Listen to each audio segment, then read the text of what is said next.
ও মা, এ যে একটা মরা পায়রা। হুম, এ তো মনে হচ্ছে 3 দিন আগে মরেছে। যাকে নিয়ে যাই, আজকে দুপুরের খাবারটা বেশ ভালোই হবে। টুলু, টুলু, সারাদিন ওই কাপড় চোপড় আর ওই আঁকা ঝোঁকা নিয়েই পড়ে আছিস যে। দুদণ্ড একটু ওঠ বাবা, স্নানটা করে আয় দেখি। আর যাবি বা কোথায়? এই তো কুয়োর হাল, 2 ফোঁটা জল পেলে হয়। টুলু, এখানে কেন পড়ে আছিস বাপ? মানুষে কি এখানে থাকে বলতো? সকাল সকাল আবার এইসব কথা শুরু করলে তো পিসি। করবো না? খটখটে এই গণ্ড গ্রামে পড়ে থেকে নিজের জীবনখানা নষ্ট করছিস। সেই যে 1.5 বছর আগে এলি, আর গেলি না। তুই থাকলে যে আমার মুক্তি নেই। তোকে খাওয়াতেই বা কি পারি বলতো? হয়তো মরা পাখি, নাহলে কতগুলো শুকিয়ে যাওয়া মাছ। শরীরটার কি হাল হয়েছে একবার দেখেছিস বাপ? তুই নিজে বলতো, এই গ্রামে কটা বাড়ি আছে? তাও তো তারা মোরকের ইঁদুরের মতো সেঁ দিয়ে থাকে। ওফ পিসি, তুমি থামবে? ওই দেখো, আবার আবার আকাশ কালো করে আসছে। দৌড় দাও শিগগির, দৌড় দাও। আবার আবার পাগলামি করছিস? খটখটে রোদের মধ্যে তুই কালো আকাশ কোথায় দেখছিস বলতো? ভাল লাগে না বাবার। তোর সাথে থেকে থেকে এবার আমি না পাগল হয়ে যাই। ছেলে পিলে নেই বলে সারা জীবনে কখনো এসব ঝামেলা আমায় পোয়াতে হয়নি। আর তিনি তো কবেই স্বর্গে গেছেন। আর কতদিন, বলি, আর কতদিন আমাকে এভাবে জ্বালাবি বলতো? যাকে এখন যাই, রান্না চাপাই। বেলা যে বয়ে গেল, আমার হয়েছে যত ঝামেলা। আসলে আমি যে পাগল না সুস্থ মানুষ বুঝতে পারি না আজকাল। সারাদিন কতগুলো আঁকি বুকি চিন্তা ভাবনা মাথার মধ্যে ঘুরপাক খায়। 2 বছর আগে আমার সামনে ঘটা 2টো মৃত্যুর আতঙ্ক আজ আমায় তাড়া করে বেড়াচ্ছে। প্রতিদিন এই পচা খাবার খেতে দিতে আমার কি ভালো লাগে বলতো? এ কি মানুষের খাবার রে? মানুষের খাবার নয় তো তুমি কি করে খাও রুনু পিসি? এই পাগল ছেলেকে নিয়ে আমি কি যে করি।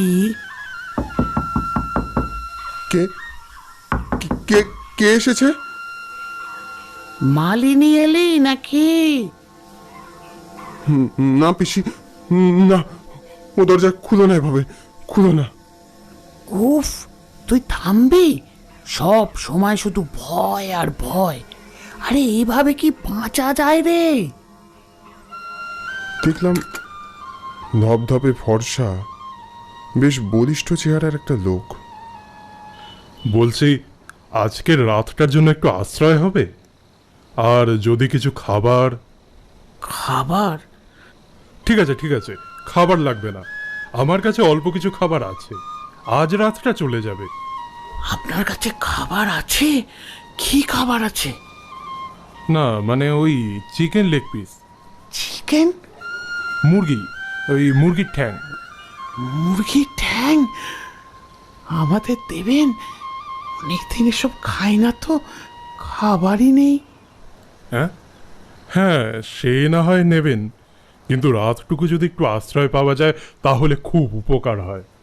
আসলে হয়েছে কি, কর্ণাটক যাচ্ছিলাম, পথে গাড়িটা বিকল হওয়ায় বড্ড বিপদে পড়ে গেছি। এই ধুধু প্রান্তরে কিছুই তো নেই। আচ্ছা, এই জায়গাটা কোথায় বলুন তো? ম্যাপও ঠিক করে কাজ করছে না। না না, এখানে থাকা টাকা হবে না, আপনি আসুন তো মশাই।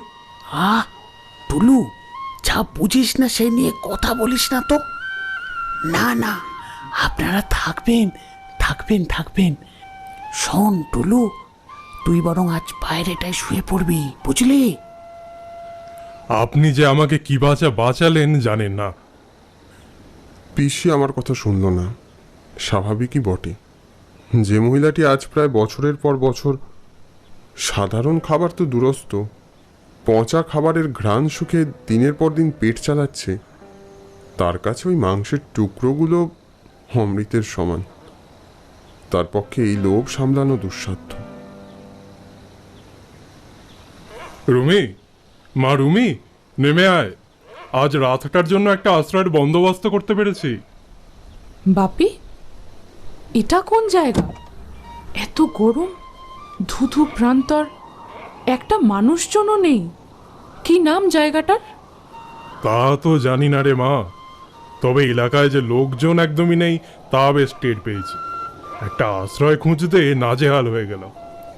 চল মা চল, অন্ধকার নামতে শুরু করেছে, কিছুটা পথ হাঁটতে হবে। গগন, তুমি গাড়িটা সারিয়ে ফোন করবে আমাদের। আচ্ছা দাদাবাবু, আপনি চিন্তা করবেন না।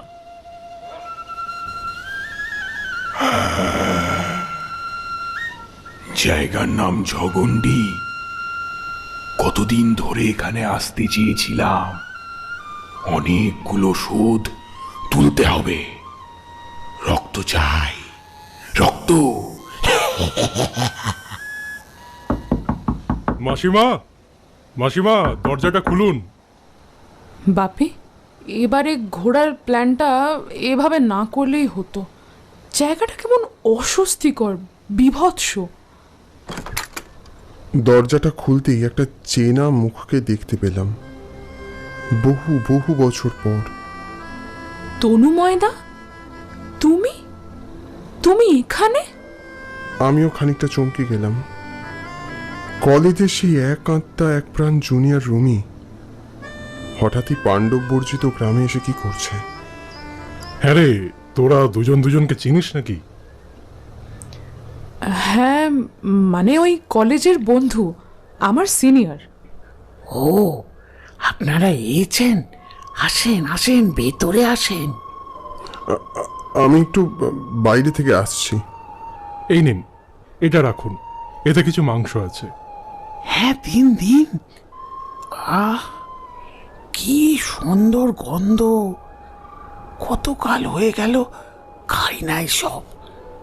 আপনারা বসুন না, বসুন। আজ রাতটা এই ঘরেই থাকবেন। হ্যাঁ, বাপি, আমি একটু বাইরে যাচ্ছি। হ্যাঁ মা, যা।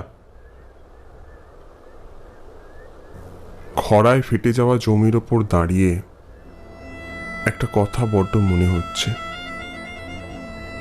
এতদিন পর কেন কেন শ্রেয়সীর সাথে আমার দেখা হলো? কেন আবার আমরা মুখোমুখি হলাম?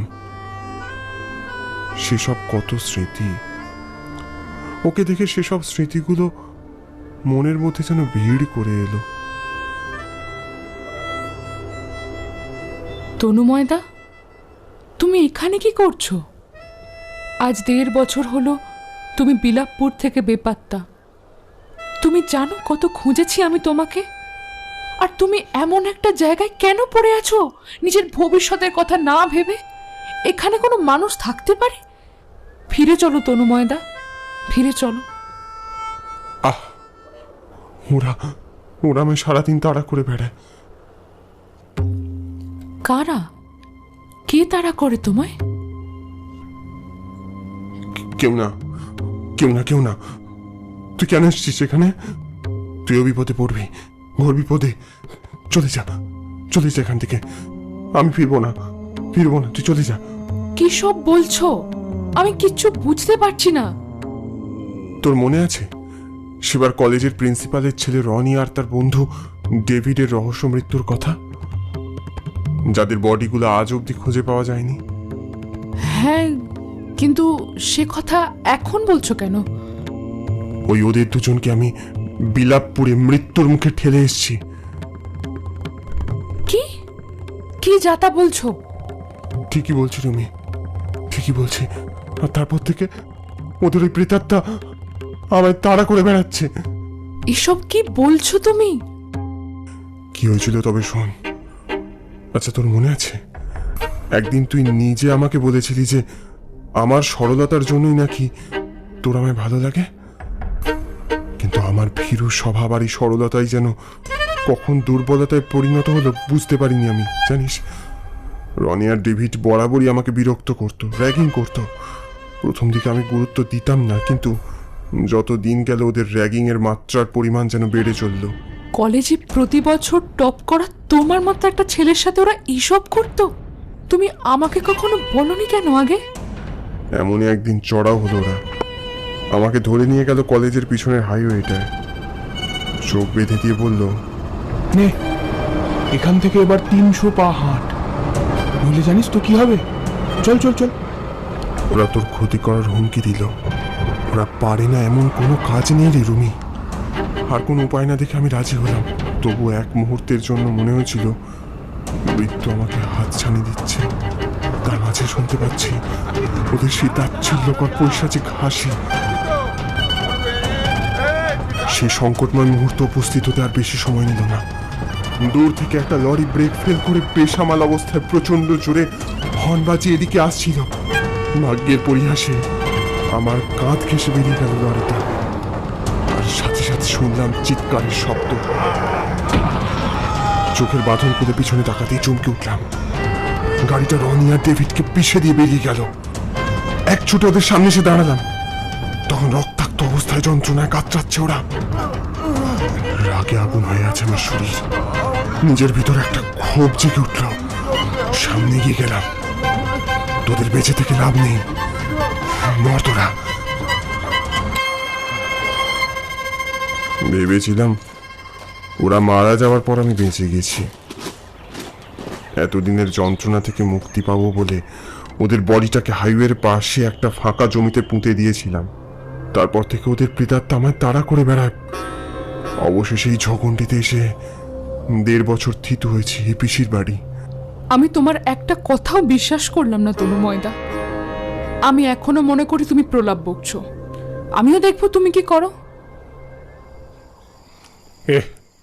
কখন যে গগন গাড়িটা ঠিক করবে কে জানে। এখানে মানুষ থাকে, যা গরম, ও ফাট পারা যাচ্ছে না, অসহ্য। হ্যাঁ রে রুমি, তুই হঠাৎ চুপ করে গেলি কেন? না বাপি, এমনি। তারায় ভরা ফাগুনের রাত, মাঝে মধ্যে মৃদুবন্ধ বাতাস খেলা করে যাচ্ছে। দিগন্ত রেখায় শুধু মিশমিশে অন্ধকার আর ঝিঝির ডাক।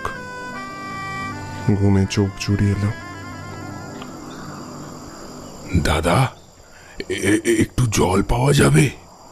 গভীর রাত, চোখ খুলতে দেখলাম ড্রাইভারের বেশি একটি লোক। আচ্ছা দাঁড়ান, দেখছি। ভিতরে কলসিতে হয়তো একটু থাকতে পারে। গাড়ি ঠিক হয়ে গেছে?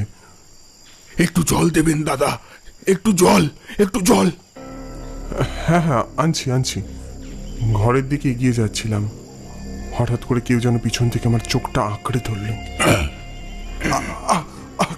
কে কে? এবার এবার হেঁটে জলটা আন দেখি। এ তো রনির গলা। কিরে, চিনতে পারলি? অনেক দিন তোকে খুঁজে বেড়াচ্ছি আমি, কিন্তু কিছুতেই তোর নাগাল পাচ্ছিলাম না। একটা শরীর তো দরকার, নইলে এই গ্রামে ঢুকতে পারছিলাম না যে। কিন্তু শেষ রক্ষা যে হলো না। এসেই বললাম, পালিয়ে আর কত বাঁচবি তুই? আজ থেকে বছর 2 আগে যে রনিকে আমি হাইওয়ের ধারে পুঁতে এসেছিলাম, ঠিক সেইভাবে চাপ চাপ রক্তর মুখে লেগে আছে। আজ তোকেও শেষ করব আর ওকেও শেষ করব, একসাথে দুটোকেই পেয়েছি। শেষে কিনা আজ রুমিকেও আমার জন্য বিপদে পড়তে হচ্ছে। রনি আমার দিকে এগিয়ে এলো। রনির সেই বিভৎস চেহারা। আগে তোর ওই চোখ দুটো আমি উপড়ে নি, নইলে যে আমার শান্তি হবে না। এতদিন ধরে মৃত পিসির ছত্র ছায়ায় বেশ ভালোই কাটালি। ওর কথার কিছু বুঝলাম না আমি। ওর ওই ধারালো মুখ আমার দিকে এগিয়ে এলো। ছেড়ে দাও, ছেড়ে দাও, আমায় ছেড়ে দাও। আমার চিৎকারে রুমিও বাইরে বেরিয়ে এলো। আকস্মিক ভয়াবহতায় আটকে উঠলো। কি হচ্ছে এসব? কি হচ্ছে? রুমি, রুমি তুই ঘরে যা, ঘরে যা রুমি। রনি ওর আরেক হাত বাড়িয়ে দিল রুমির দিকে। ঠিক তখনই পাশের মরা গাছের ডালে একটা বজ্রপাতের শব্দ, একটা শুকিয়ে যাওয়া শরীর গাছের সব থেকে উপরের ডালে বসে আছে। শুনো পিসি, তারপর দেখলাম পিসির একটা লম্বা হাত রনির হাতটা চেপে ধরল। কিরে, তুই এই গ্রামে ঢুকলি কি করে? বাঁচতে চাইলে এখান থেকে চলে যা।